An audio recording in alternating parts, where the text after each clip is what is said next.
अच्छा शोज़ब साहब, मैं इतनी तफसील से आपने मसले फ़लस्तीन और ये पूरा जो क़ज़िया बताया ना, मेरे लिए तो बहुत पुरमग़ज़ गुफ्तगू थी, मालूमात से भरपूर। अब हम पहुँचे हैं उस जगह पर जहाँ पर अरब रियासतों ने कितनी जंगें लड़ी थी इसराइल के लिए? 48, 67, 73, यानी 3 जंगें, 3 बड़ी जंगें। ठीक है, और उनको शिकस्त हुई और जो भी हुआ वो सारा आपने माशाल्लाह तफसील से बताया।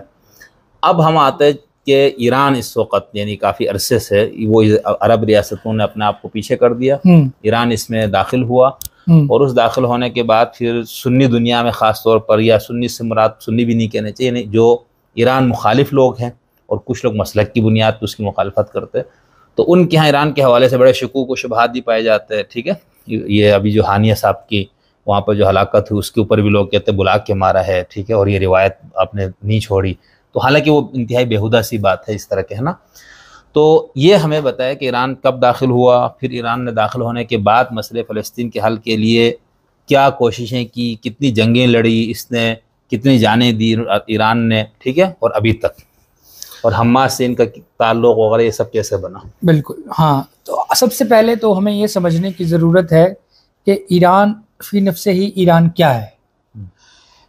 अब हमारे देखने सुनने वाले वाकिफ़ होंगे कि जो रियासतें तारीख़ी तौर पर अज़मना कदीम ज़माने से आज तक अपने शक्ल सूरत में मौजूद चली आ रही हैं, उसमें ईरान और यूनान का नाम तो बस आप फ़ौरन से ले सकते हैं कि एक ऐसी तहज़ीब, एक ऐसा मुल्क, एक ऐसी रियासत जो जहाँ है उसी कौम और उसी लिसान के साथ, उसी ज़ुबान के साथ, यानी आविस्ता ज़ुबान कदीम ज़बानों में शुमार होती है, लेकिन फ़ारसी उसकी जदीद शक्ल है। लेकिन जोग्राफिया आगे पीछे हुआ, जोग्राफिया थोड़ा बहुत बुनियादी तौर पर ईरानी उल नस्ल लोग जो इस वक्त ईरान में आबाद हैं, ये यहाँ हज़ारों साल से आबाद है और ये तहजीब है, कदीम तरीन रियासत है, फ़ारस की एक पूरी तारीख है। बिल्कुल ठीक, तो ये मसलन मुझे भी एक बात याद आ रही कि ट्रंप ने कहा था कि ईरान ने अगर अमेरिका से बदतमीजी से बात की तो हम ईरान का वजूद सफ़ा हस्ती से मिटा देंगे। तो उस ज़माने में जवाद ज़रीफ़ हुआ करते थे ईरान के वज़ीर ख़ारजा, तो उन्होंने कहा था कि जब दुनिया अमेरिका के किसी नाम से भी वाकिफ़ नहीं थी तब भी ईरान था, और अगर यही रब्बुल लहजा रहा तो एक वक्त आएगा दुनिया अमेरिका को भूल जाएगी, तब भी ईरान होगा। तो जाहिर है कि ईरानियों को ये नस्ली तफाखुर और इलाकाई जो एक है चौधराहट, तो वो तो उनकी बड़ी पुरानी चली आ रही है। देखिए शाह के दौर में फ़लस्तीन का उसको कोई दिलचस्पी नहीं थी, इधर आए मुल्ला 1979 में जब इनकलाब ईरान आया और ईरानी तालिब इल्मों ने अमेरिकन एम्बेसी पर कब्जा किया और अमेरिकी कौंसलेट के अरकान को 444 दिन तक उन्होंने बंदी बना के रखा। तो आपको पता है कि फ़लस्तीन का सिफारत खाना ईरान में कहाँ वाक़ है? नहीं। साबका अमेरिकी सिफारत खाना फ़लस्तीनी सिफारत खाना है। सही। और जब फरवरी 1979 में इनकलाब आया तो जो पहले रियासती इनकलाबी मेहमान ईरान तशरीफ़ लाए थे वो PLO के सरबराह यासिर अराफात थे, और यासिर अराफात को ले जा कर के अमेरिका की एम्बेसी में उन्होंने कहा कि ये आज से फ़लस्तीन का सिफारत खाना है। ठीक हो। और मैं रेफरेंस देना चाहूँगा क्योंकि ये दावा है, तो मैंने ये देखा है, PBS की डॉक्यूमेंट्री है और उसका नाम है बिटर राइवल्स, ये सऊदी अरब और ईरान के बारे में 3 किस्तों में, तो उसमें ये जब फ़लस्तीन और ईरान का तल्लुक़ बयान करते हैं तब से। तो इमाम खुमैनी इनकलाब लेकर आए। इमाम खुमैनी का जो इनकलाब था ईरान में वो अवामी इनकलाब था, वही माना कि उस इनकलाब में जो लोग सड़क पर एहतजाज कर रहे थे वो तूदा पार्टी है जो कि लेफ्टिस्ट है, उसमें डॉक्टर अली शरीयती के मानने वाले हैं जो कि सोशलिस्ट इस्लामिस्ट हैं, उनकी पार्टी है मुजाहिदीन खलक। सही, ठीक, आगे। और जो शहीद मुर्तज़ा मुतहरी के मानने वाले हैं या खुमैनी के मानने वाले हैं वो खालिस्तन मजहबी बुनियादों पर और खुमैनी की फ़िक्र की बुनियादों पर मुखालफत कर रहे हैं और वो नज़रिया विलायत फ़क़ीह की तरवीज कर रहे हैं। नज़रिया विलायत फ़क़ीह क्या है? इमाम खुमैनी की 7 साला इराक़ी जलावतनी में वो केस्टें जो अब एक किताबी शक्ल में हमें मिलती हैं, नज़रिया विलायत फ़क़ीह या हुसैन अली मुंतज़री की किताब। तो नज़रिया विलायत फ़क़ीह से मुतासरा लोग, सोवियत यूनियन के इनकलाब लेफ्ट से मुतासरा लोग, इस्लामिस्ट सोशलिस्ट लोग, ये सारे लोग शाह के मुखालिफ थे। तो शाह के खिलाफ अवामी इनकलाब पॉपुलर था। और वो हमारे जो मुसन्निफ है उर्दू के बड़े मशहूर, क्या नाम है उनका, मुख्तार मसूद, उनकी लोहे अय्याम अगर आप पढ़ें तो आपको पता लगता है कि कौन लोग वो आखिरी 3 साल की कहानी लिखी है जी, उसमें लिखी है 1895 से। हम तो कहानी वहां से शुरू करते हैं। हाँ, हमें कहानी शुरू करनी चाहिए, हमें इस्लामी इनकलाबी ईरान पे आ जाए, फलस्तीन वाले पे है, ताकि जब तक किसी भी मौजू का पस मंजर वाजे नहीं होगा, ठीक है, तो वो मतलब देखने वालों के पास तो फुर्सत नहीं है कि वो बैठ जाएं और बिट राइवल्स भी देखें और फला भी देखें और फिर कोई अपना नुक्ता नजर बनाए। अब एक आदमी इस काम में लगा हुआ है तो वो बता रहा है। तो मुसद्दिक वजीर आजम थे, CIA और MI6 ने उनके खिलाफ जो किया वो पब्लिकली बात खुद अमेरिका ने बयान कर दी है सारी। तो ईरानी रियासत के अंदर ईरानी उल्टा था तो हाँ 53-54 में ईरानी इनकलाब ईरानी रियासत के अंदर ईरानी अवाम की उमंगों का तर्जुमान था।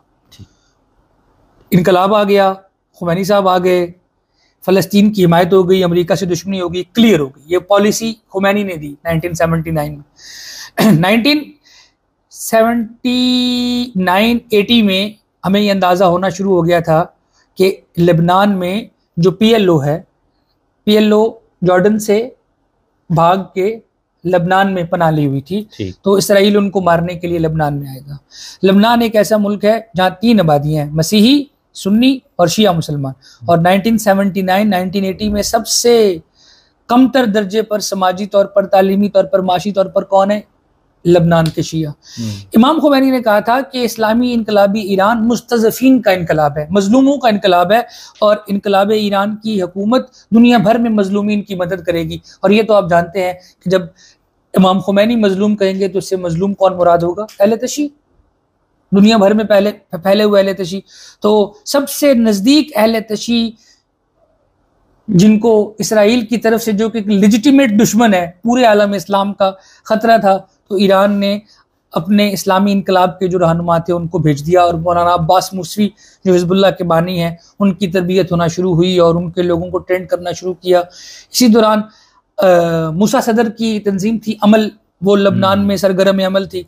तो अमल मूसा सदर को जिस पुरस्कार तरीके से लीबिया में कजाफी के वो एक और कुछ लोग उसका इल्जाम खुमैनी साहब पे लगाते हैं, कुछ लोग, इस पे रिपोर्ट मैंने एक पढ़ी है। हाँ, मैं उनको गायब कराने में बिल्कुल उनके साथ। अल जजीरा पर एक डॉक्यूमेंट्री है विटनेस, उसमें इमाम मूसा सदर की पूरी तारीख जो है कि वो क्या थे, उनकी शख्सियत क्या थी और वो किस तरह लीबिया गए और फिर किस तरह कभी लौट कर नहीं आए। तो ये सारी कहानी अल जजीरा ने इन्वेस्टिगेटिव रिपोर्ट में एक बनाकर, तो नतीजा क्या निकाला है उस रिपोर्ट में कि क्या था? कि कजाफी ने उनको मारा, वही मुलाकात में ही कत्ल कर दिया। क्यों? कजाफी को क्या मसला? उन्होंने कजाफी को लगा कि ये मुझसे बदतमीजी से बात कर रहे हैं। चले ठीक, आगे चले। इसलिए मैंने दूसरा नैरेटिव बताया कि एक ये भी राय पाई जाती है, तो ये दोनों ठीक, बिल्कुल ठीक। अच्छा, अब साउथ लेबनान में अहले तशी की सपोर्ट इस्लामी इनकलाब ईरान की हुकूमत कर रही है। और फिर मिड 80s में आपने देखा हिजबुल्लाह ने 2 खुदकुश हमले किए, एक अमेरिकन एम्बेसी पर और एक अमेरिकन फौजियों के अड्डे पर। कुल लगभग 280-300 के लगभग अमेरिकी मारे गए। अगले दिन फ्रांसीसी जो बैरक थी उस पर हमला हुआ। ये जो भी पिछले हफ्ते साहब जो मारे गए हैं इसराइल के हमले में, फवाद शुक्र, ये वही साहब हैं जिन्होंने फ्रांसीसी एम्बेसी पर और अमेरिकी एम्बेसी पर 1983-84-85 के दौरान बैरूत में हमला किया था। और अगले दिन अमेरिकी और फ्रांसीसी अफवाज अपना सामान समेट कर वहां से चली गई थी। वो इंटरनेशनल पीस कीपर के तौर पर आए थे, अमेरिकी और फ्रांसीसी फौजी। तो सन 2000 में हमने देखा है कि लेबनान से, साउथ लेबनान से इसराइली अफवाज का इनखला हुआ है और हिजबुल्लाह ईरान की मदद से एक विनर के तौर पर सामने आई है। 90s के अंदर ही 95-96 में ही हिजबुल्लाह के लोग इलेक्शन लड़के 3-4-5 लोग उनकी MPs बन गए थे। और वो अब इस वक्त ना सिर्फ ये कि इस लेबनान की रियासत में बतौर सियासी तहरीक शामिल है, बल्कि लेबनान के लोग इसराइल के खिलाफ जो लेजिटिमेट रेजिस्टेंस फोर्स, लेबनान की आईनी मज़ाहमती तहरीक, अगर किसी को लेबनान के लोग मानते हैं उसमें वो हिजबुल्लाह, उसमें अहले सुन्नत भी है और उसमें मसीही भी है। सही। तो ईरान की एक तारीख है हिजबुल्लाह के साथ ताउन की। फिर गजा के अंदर हमास तो अभी ईरान की हिमायत याफ्ता हुई है, वरना एक इस्लामिक जिहाद नाम से एक तंजीम है जिसको वो अरबी में सरायल कुद्स कहते हैं। सरायल कुद्स के जो लोग हैं वो तो बाकायदगी से ईरानी स्पॉन्सर्ड प्रॉक्सी कहलाए जाते हैं, यानी कि गजा में सराय कुद्स या इस्लामिक जिहाद के लोग वो लोग हैं जो ईरान से पैसा लेते हैं, ईरान के हथियार इस्तेमाल करते हैं, ईरान से तरबियत लेते हैं, वगैरह वगैरह वगैरह, और वो इस बात का ओनरशिप लेते हैं कि हम ऐसा करते हैं। हिजबुल्लाह भी इस चीज़ की ओनरशिप लेती है कि ऐसा करते हैं, और ईरान भी इस चीज़ की ओनरशिप लेता है कि हम दुनिया भर में उन लोगों की मदद करते हैं जो अपने legitimate political, social, religious rights के लिए लड़ रहे हैं। वो हौसी हों, हौसी शिया नहीं है, जैदी हैं, और हौसियों ने ईरानी मफादात के खिलाफ भी काम किए रखा है। जब वो 80 और 90 की दहाई में यमन की अंदरूनी सियासत का, वो एक जमाने में सऊदी अरब के हलीफ रह चुके हैं। हाँ बिल्कुल, ठीक, बहुत करीबी ताल्लुक। तो कोई भी आदमी जो यमन की तारीख से वाकिफ होगा उसके लिए बात नहीं है। बहरीन में जो अपोजिशन है पब्लिक, यानी बहरीन की 67% आबादी, 67% आबादी अहले तशी पर मुश्तमिल है। बहरीन में शाही खानदान सऊदी अरब का कज़न खानदान है। बहरीन 2011-12 में बहुत करीब था कि वहाँ इनकलाब आ जाता और पब्लिक का पॉपुलर इनकलाब आ जाता। ईरान उसको सपोर्ट करता है और ईरान इससे बिल्कुल ना पीछे हटता है ना छुपाता है। तो सऊदी अरब ने जब ईरान से तल्लुकात मुनक़ते किए थे तो बहरीन ने भी मुनक़ते किए थे। अभी जब सऊदी अरब ने ईरान से तल्लुकात बहाल कर लिए तो बहरीन ने भी अपने तल्लुकात बहाल कर लिए। फिर पाकिस्तान के अंदर भी जब अहले तशी के साथ जुल्म सितम करने की बारी आती है तो हमें पता है, आप भी रहते हैं, हम भी रहते हैं, कि पाकिस्तान में भी ईरानी स्पॉन्सर्ड पैसा भी आता है, हथियार भी आते होंगे, और अगर हथियार नहीं भी आते तो हथियारों की तरबियत वगैरह फराहम करने का काम बहुत सारे लोग कहते हैं कि पारा चनार में जो कुछ हो रहा है उसमें एक फरीक ईरान भी है। बहुत सब लोग कहते हैं, ये तो इल्जामात है ना, यहाँ तो ईरान का उस तरह नहीं होगा। मेरा ख्याल है कि अगर ज़ैनबियून की तारीख पढ़ी जाए, तो उधर लड़ने के लिए तैयार, ज़ैनबियून को उधर लड़ने के लिए तैयार, तो ईरान है बिल्कुल।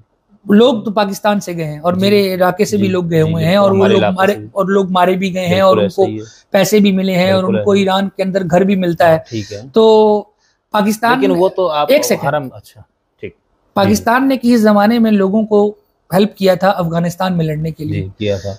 तो जब अफगानिस्तान की लड़ाई खत्म हो गई तो वो इधर आ गए।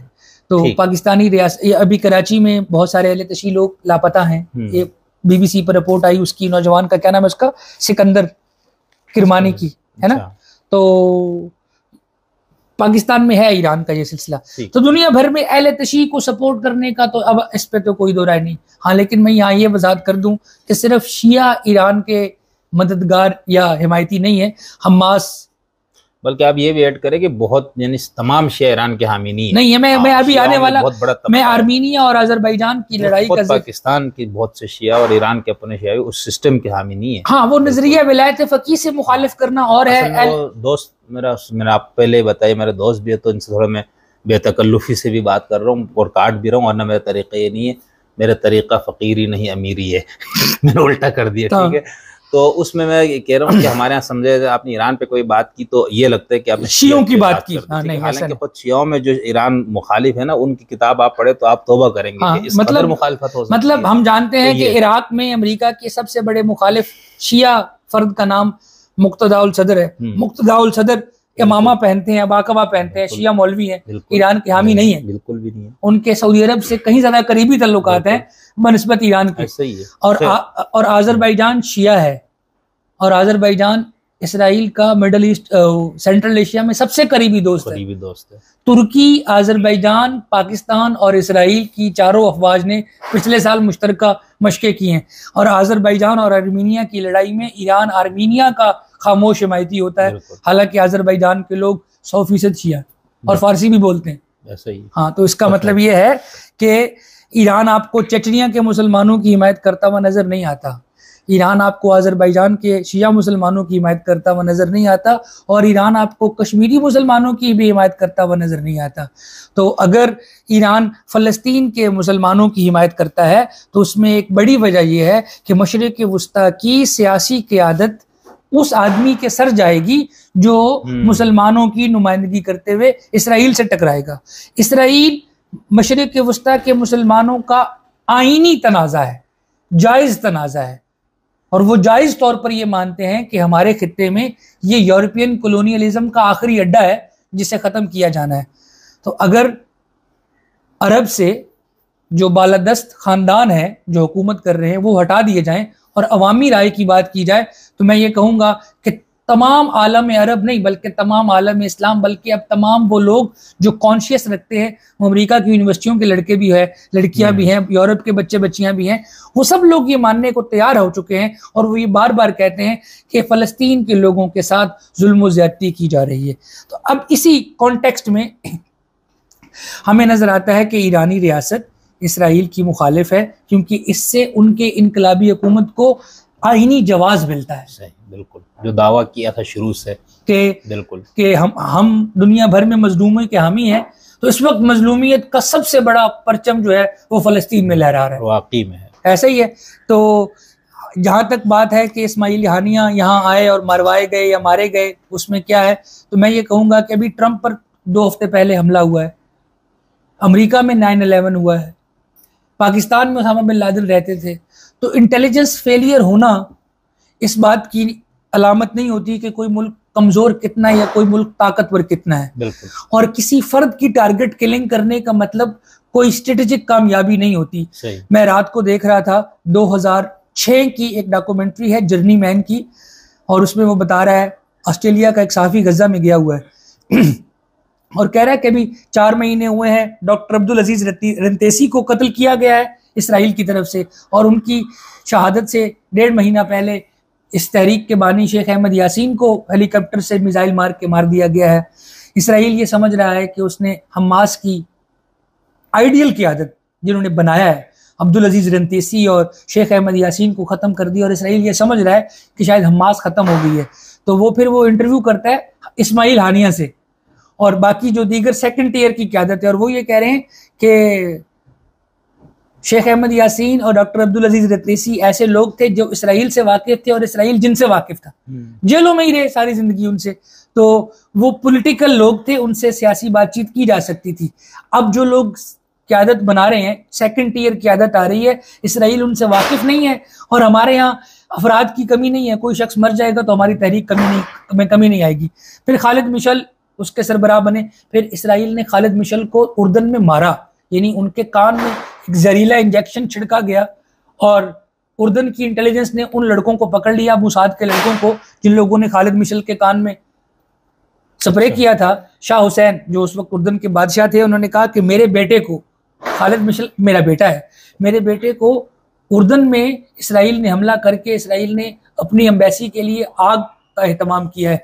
तो उर्दन की फौज ने इसराइली एम्बेसी को घेरे में ले लिया, ऊपर इसराइली एम्बेसी के ऊपर उनके हेलीकॉप्टर चक्कर काट रहे हैं कि अगर इसराइल खालिद मिशल के लिए एंटीडोट जो जहर दिया है उसका दाफे जहर नहीं देगा तो हम इसराइली एम्बेसी को बिल्डोजर फेर के तबाह कर देंगे और सब लोगों को कल एग्जीक्यूट करेंगे जिन लोगों को हमने पकड़ा इसराइली एम्बेसी से।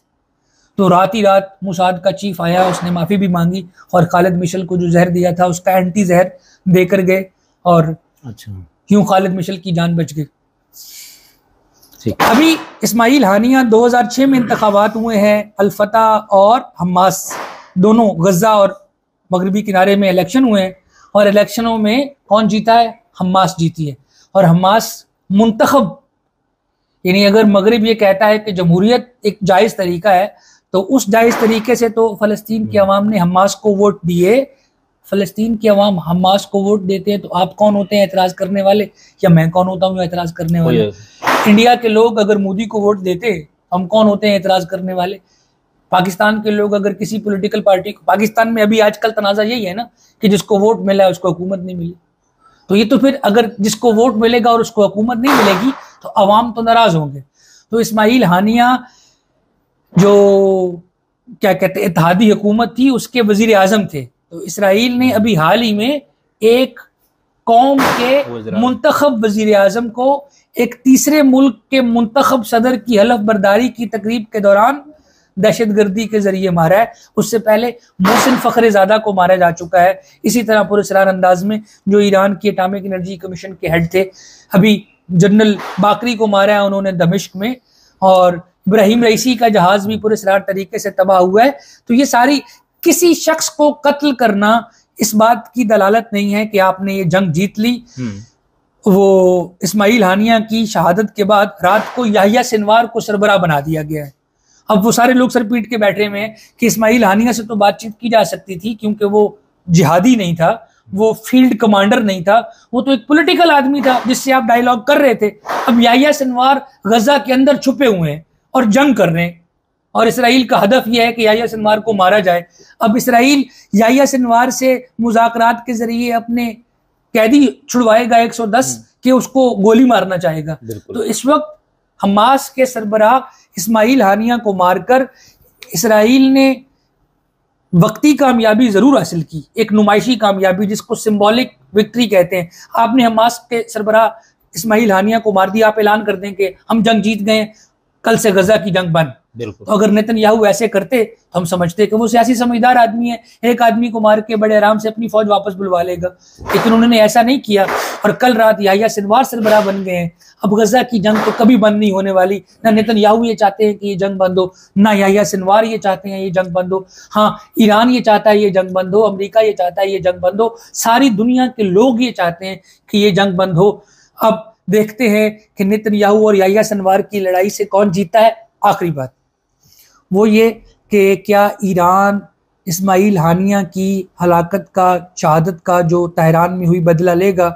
मेरी जहाँ तक राय है, मेरी ज़ाती राय, वो ये है कि ईरान को इस बदले को इस तरह नहीं लेना चाहिए कि ये किसी जंग का दरवाज़ा खोल दे। अच्छा, अगर अमेरिका और इसराइल के इत्तेहाद के साथ ईरान टकराएगा तो मशरिक़ वस्ता में ऐसे और बहुत सारे पाकिस्तान के दोस्त ममालिक हैं जो ये चाहते हैं कि इस तरह का कोई वाक़या हो नेतन्याहू के अलावा और ईरान की ताकत कमज़ोर हो।